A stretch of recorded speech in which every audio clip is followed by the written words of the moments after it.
In multiple countries, children and virgins have been raped because adults believed it would cure HIV. That belief still exists today, and it has killed millions.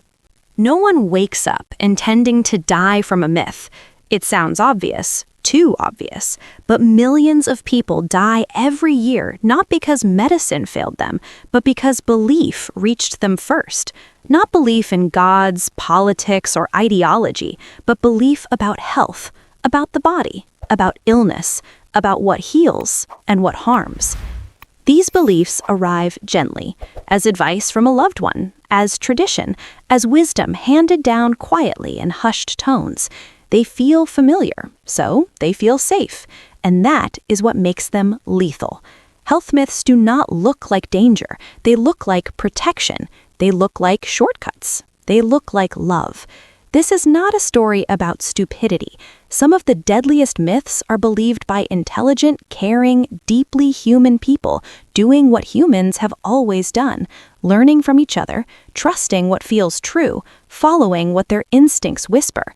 That instinct built civilization, but in the modern world, it can quietly dismantle it. Because here is the uncomfortable truth. The human brain did not evolve to evaluate medical evidence. It evolved to trust stories.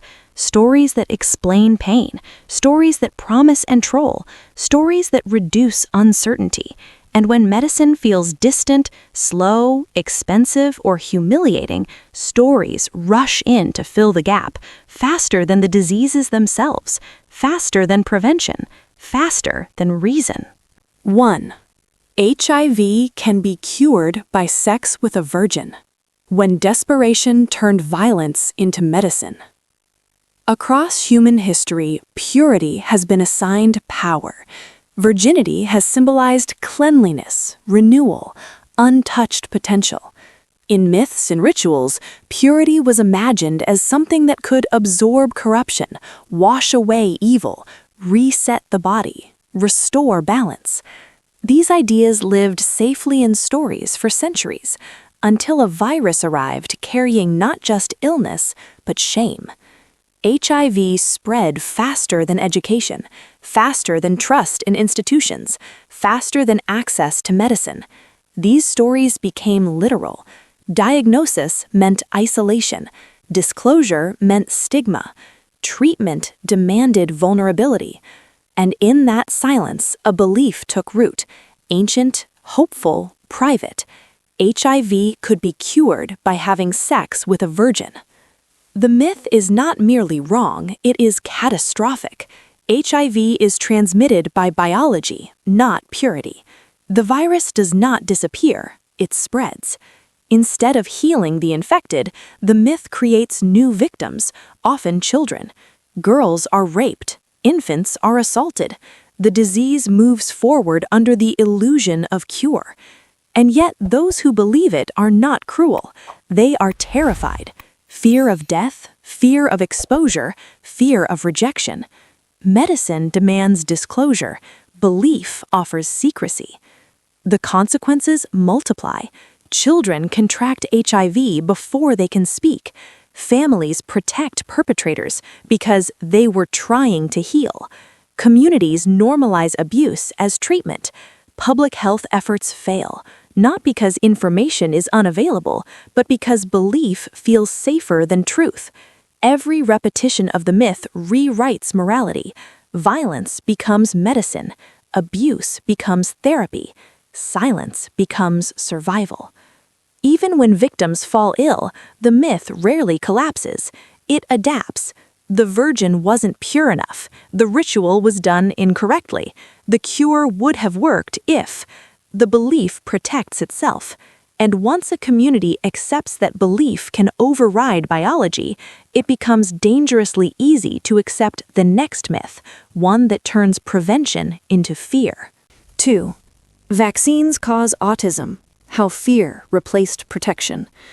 Parents are wired to protect. From the moment a child is born, the brain reorganizes around one priority: prevent harm. That instinct is ancient, powerful, unforgiving. When something goes wrong, the mind does not calmly analyze statistics. It searches for cause, for responsibility, for something, anything that could have been controlled. Autism often becomes noticeable during early childhood, around the same time vaccines are administered. That overlap created a coincidence, which grew into suspicion, then fear, then belief. Vaccines cause autism. Science never supported it. Large-scale studies disproved it. The original study claiming a link was fraudulent, yet the myth persisted. Why? Because randomness is unbearable when it involves children. Genetics feels unfair. Uncertainty feels cruel. The myth offered a culprit. If vaccines caused autism, parents could feel responsible instead of powerless. Control existed. Responsibility existed. Hope existed. As belief spread, behavior changed. Vaccinations were delayed, skipped, rejected. At first, nothing happened. Silence reinforced the myth. But diseases do not vanish. Measles returned. Polio resurfaced. Whooping cough killed infants too young to be vaccinated. The consequences extended beyond disease. Autistic individuals became symbols of harm. Families fractured. Public trust eroded. When outbreaks occurred, the myth adapted. The disease was mild. The child was already weak. The risk is still worth it. Evidence became propaganda. Experts became enemies.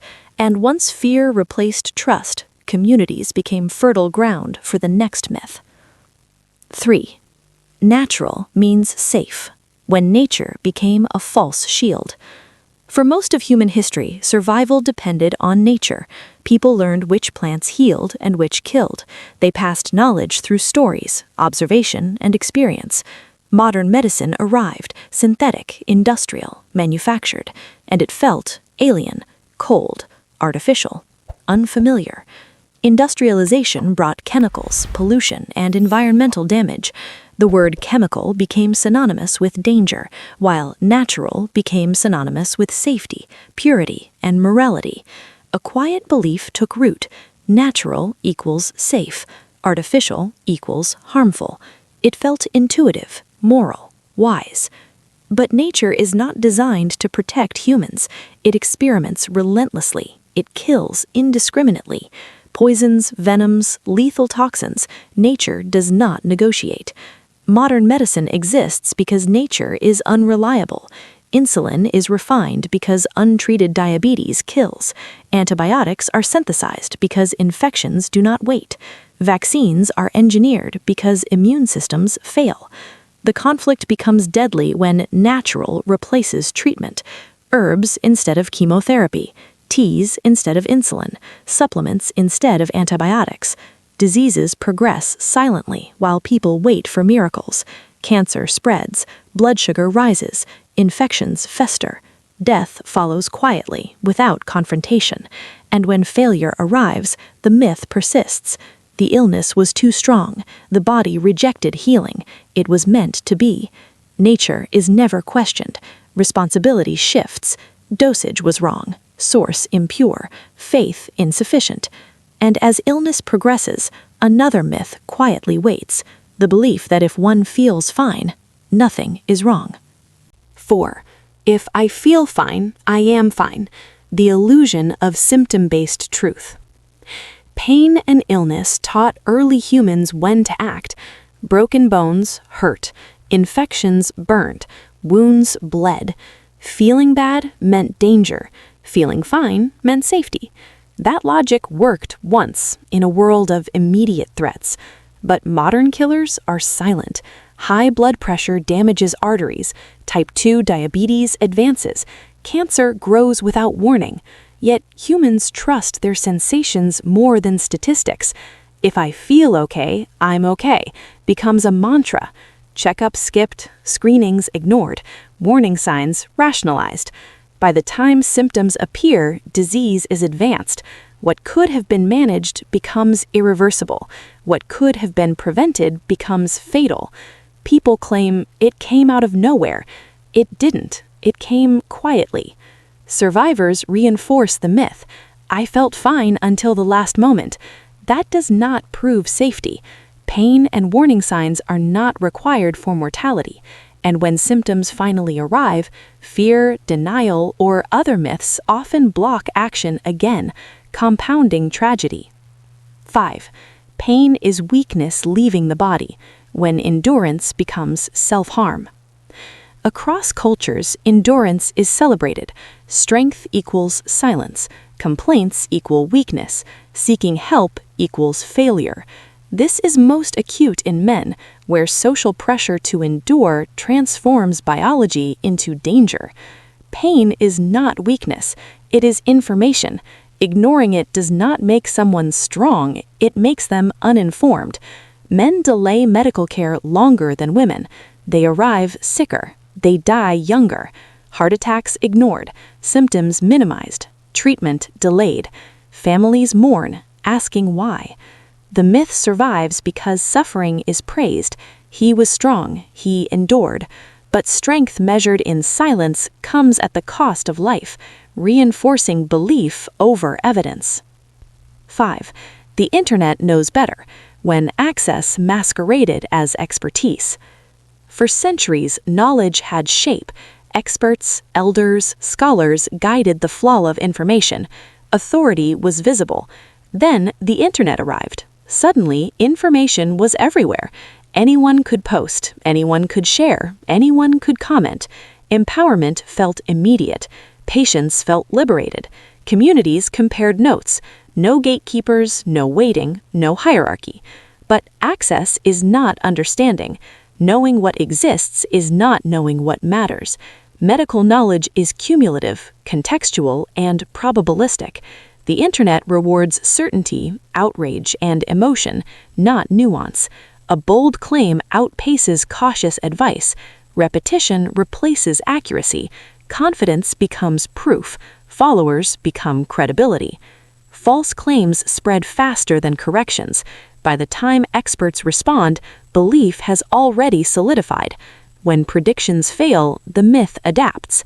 Data was censored. The truth is suppressed. Every contradiction becomes confirmation of conspiracy. Trust in institutions collapses. Expertise itself is suspect. Once this mindset dominates, people are primed for the final seductive myth that belief alone can cure the body. No one wakes up intending to die from a myth, but millions do, because they trust stories that feel familiar, comforting, and empowering more than they trust evidence. Violence becomes medicine. Silence becomes survival. Fear replaces guidance. Hope becomes a trap.